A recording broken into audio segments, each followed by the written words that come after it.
Imagine this. You're a high school quarterback, Finn. You're standing at this, major crossroads. Yeah.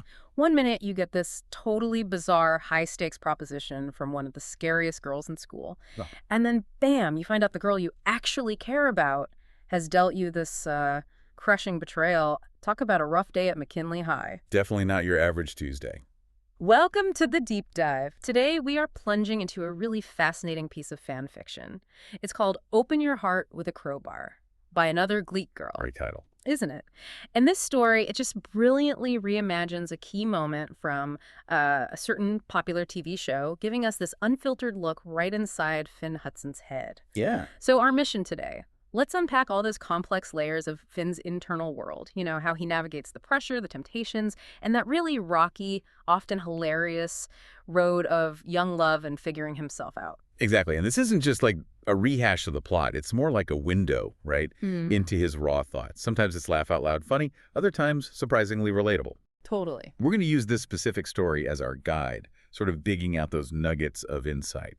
You know, how his internal stuff, the jokes, the anxieties, the pop culture references he makes, how that actually shapes what he does and the decisions he makes. Oh, and what a ride it is. Seriously, get ready. We're going to explore, well, everything. From questionable romantic advice, the sheer agony, but also hilarity of buying condoms for the first time. Oh, yeah, that seems... What trust really means and respecting someone's boundaries. It's this wild mix of high school drama and actually some surprising emotional depth. Really is. So let's set that scene. We're in the hallway. Santana Lopez comes up to Finn with what he immediately clocks as an indecent proposal. Right. And Finn, in his head, his inner monologue is quite something. He calls her a spicy, scheming Latina, even a rattlesnake. Wow, okay. So he's already wary. Oh, totally. And she doesn't pull any punches either. Calls Finn as sexy as a Cabbage Patch Kid. And then, twisting the knife, says Rachel is like a cat in heat. Finn's mind is just racing, right? Thinking about scary critters in the Amazon rainforest, poison dart frogs that he literally thinks the most beautiful creatures were usually the deadliest. And what's so clear, from Finn's viewpoint anyway, is how he instantly reads her intent as manipulative. Yeah. It's not about real desire. It's like cold, calculated, a win-win, as she puts it, for her image, trying to get promoted to head cheerleader. She actually says that. She does. So the story shows brilliantly how our gut feelings, even when they're dressed up in these, pop culture analogies, can sniff out ulterior motives.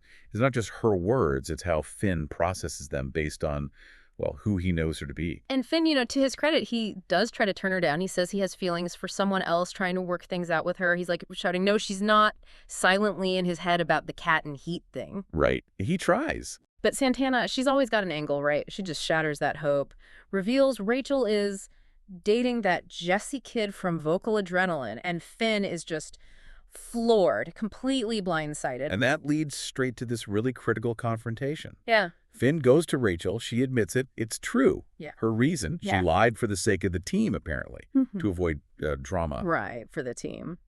But for Finn, this isn't just, a simple lie. He describes his heart already a leaky bucket, he says, now patched up with coolest Rachel Berry taffy, suddenly having a grenade dropped right in it. That imagery is so powerful, isn't it? The grenade in the leaky bucket heart. But it's not just this lie, is it? He specifically mentions a Quinn and Puck-sized hate haul already in that bucket. What does that tell you? Oh, it tells us so much. It really brings up this question about the cumulative weight of broken trust. Yeah, exactly.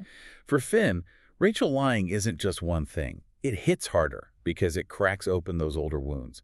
That Quinn and Puck-sized hate, it's like this unresolved pain from past betrayals that her lie just rips open again. Makes it sting way more. Absolutely. It shows how our history with trust, or lack of it, really amplifies things in the present. We kind of carry that baggage, don't we, into every new relationship. And it just sends Finn spiraling, doesn't it? Feeling totally betrayed, confused.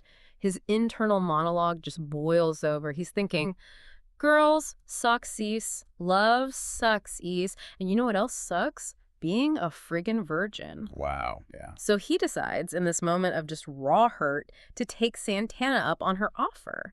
He calls it a pothole patch, like a quick, hot, sticky fix for his broken heart. Totally different, he thinks, from Rachel's gooey and lovey and taffy-like way. It's such a classic, though maybe not healthy, coping mechanism, right? Trying to numb that emotional pain with something physical, something distracting. He's looking for that immediate fix, even though it's totally superficial compared to the real wound. Yeah. It just highlights that that impulsiveness that can hit when we're really hurting and don't have better ways to cope. He's literally confusing sex with, like, emotional repair. So Finn, hurt and confused, decides getting laid is the answer. But before he can even make it to the motel rendezvous, he hits this epic hurdle, the rite of passage, buying condoms. Oh, condom aisle scene. It's so good. Can you just picture the sheer panic standing in front of that entire wall of choices? The dread is almost tangible in the writing. He's staring at, like, long-lasting, ribbed, these weird glow-in-the-dark ones. He imagines his own personal lightsaber. Right. And then the edible ones, which he just thinks are, oh, God, that's just disgusting. Yeah. And he's totally confused about sizes. Like, why is this the first time he's becoming aware of this fact? Thinks about the locker room rule. No peeking. He's mortified. I mean, that internal monologue is just so relatable, isn't it? It's funny, but it's also pure panic. His brain is just firing on all cylinders. Gangrene, Harry Potter, the Michelin Man trying desperately not to look like an uneducated dork. He's terrified of asking for help. Yeah. What does that whole scene kind of point to? Maybe on a bigger level? Well, the brilliance of it is how this funny, awkward moment actually shines a light on, real societal pressures and the often terrible education around safe sex, especially for young guys. Finn being unable to ask for help, fearing judgment. That's super common. He's worried about looking like a dork, getting backsplashed from his family. Yeah. It just highlights this bigger issue. Young people often have to figure out really crucial sexual health stuff, feeling totally alone and anxious. They're just not equipped, are they? Not at all. And right then, as Finn's juggling latex and lambskin options, his phone rings. It's Rachel. Oh, the timing. It's chef's kiss dramatic irony. She asks for hypothetical advice. For a health class, supposedly, about who should provide the prophylactics and what brand she should recommend. And Finn's reaction. He just drops everything. All 5 boxes clatter to the floor. He knows exactly what she's really asking, doesn't he? Instantly. He realizes she's planning to lose her virginity with Jesse. And his thought is just pure rage. Not with him. Not with Stick It to St. Jackass. Yeah. And that moment, it's like a mirror, isn't it? Forces him to confront his own plan by seeing it potentially play out with Rachel. It's such a powerful device. Makes him pause and rethink. It hits differently when it's her. Exactly. His anger isn't just jealousy, maybe. It's also tangled up with his own confusion and how empty he feels after being betrayed. Okay, so Finn eventually gets himself to the motel. Santana's there. She makes it crystal clear. Going Dutch, this is a trial run. Definitely not a love affair or a real date. Setting the ground rules. Yeah, she even says, no deposit, no return. So Finn ducks into the bathroom, tries to psych himself up in the mirror. It's just sex. I got this. Trying to channel his inner rock star, Jim Morrison. But you can feel the conflict. Oh, yeah. He just can't shake the thought of Rachel, can he? That internal battle is so important. He's trying to justify this thing he's doing out of hurt, telling himself, it's just sex. But his conscience, basically, his feelings for Rachel keeps bubbling up. He can't compartmentalize it. No. He's trying, but the real feelings are pushing through that flimsy justification. It's that classic thing where your gut, your heart, overrides a bad impulse. And then the ultimate interruption. Phone rings again. And again. It's Rachel. She's crying, totally distraught, asking him, come over, please, because you're my only one. Oh, wow. And Finn, the shift is immediate. The story says his stomach twisted and his heart was thumping. He just bolts, leaves Santana standing there. Gets a slap for it too, right? Yep, a powerful slap as he rushes out the door to get to Rachel. That is such a massive turning point for Finn. It really shows that the Santana plan was, well, misguided, driven by hurt, not real desire. Yeah, quick fix. Right. But when he hears Rachel's actual distress, his real priorities, those protective instincts, they just kick in. It shows this emerging maturity, maybe? Empathy overriding his own selfish impulse.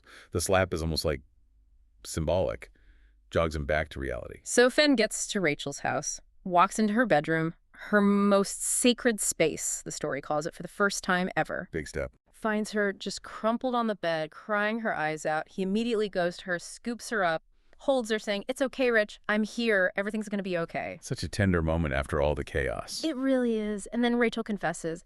Jesse tried to pressure her into sex, called her immature and a tease, said really hurtful things when she told him she wasn't ready. Oh, And yeah. she says, I'm afraid of what you'll say, of what you'll think of me. Just heartbreaking vulnerability. That's incredibly raw. Yeah. Well, it touches on such important stuff, right? Yeah. Jesse's behavior, calling her a tease, pressuring her, that's not just being a jerk. That's emotional manipulation. Yeah. It's violating her boundaries. Absolutely. And what's so crucial is Finn's reaction now.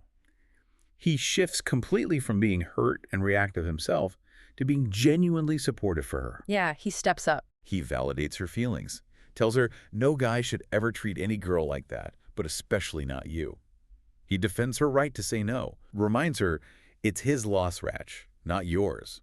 And whatever crap he said, it's not true. That moment is huge for his growth, too. Understanding real respect. And that honesty just opens the door, doesn't it? Rachel feels safe, heard. Yeah. She kisses him. Unexpected, but maybe earned in that moment. Yeah. And Finn clarifies things, tells her, I want you to be my girlfriend for real this time. He apologizes for his past mistakes, explains his confusion after Quinn. Good. Taking responsibility. And Rachel apologizes too for pushing him, promises to slow down and pay better attention. It's amazing, really, how they managed to bridge all that hurt and miscommunication just by being honest. It really is. And that whole arc just perfectly shows how vital communication, empathy, and mutual respect are for, a healthy relationship. They go from their own struggles and misunderstandings to this shared understanding. A commitment to compromise. That better ending Finn thinks about. It's like a metaphor for their relationship finally finding its footing on something real. Honesty, support. Not desperation. Exactly. It's such a powerful lesson in how real connection comes out of those tough, vulnerable conversations. And the story even adds these cute little details at the end. Finn cheekily asks if she kept the Madonna lingerie. And you would. He looked really hot in that skimpy little red corset thingy. And Rachel, she brings up the condoms, asks kind of coyly, maybe someday soon we can review the choices you made together. Uh-huh. That's great. It shows they're serious, but still have that spark, that playfulness. Yeah. And Finn's final thought about their Madonna performance having ended wrong, then sealing it with a kiss, saying, because it was supposed to end like this. Just the perfect, hopeful note for them, for now. Much better ending indeed. So wrapping up this deep dive, we've really seen Finn wrestle with a lot here. Expectations, trust, betrayal, and ultimately discovering that genuine connection and respect matter way more than, fleeting desires or what other people think. Yeah. His journey from being called a Cabbage Patch Kid to actually being a supportive partner, it's quite something. And for you listening, I think this dive really shows how navigating relationships, especially when you're young, is messy. It just is. Oh, definitely. But it's also this huge opportunity for growth. It really underscores that true intimacy. It's built on honesty, respect, understanding, validating feelings, respecting boundaries, not just physical stuff or doing what you think you should. It's about showing up. Yeah. Showing up for people when they really need you, even if it means putting your own immediate wants aside. So thinking about Finn's journey and Open Your Heart with a Crowbar, what stands out most to you? How do we, as people, get better at figuring out the difference between what we think we want when we're feeling vulnerable and what we actually need for real connection? That's a great question. And how do we get better at listening? Not just to our own leaky bucket hearts, but to the hearts of the people we care about, especially when they're struggling to find the words. Something to think about until our next deep dive.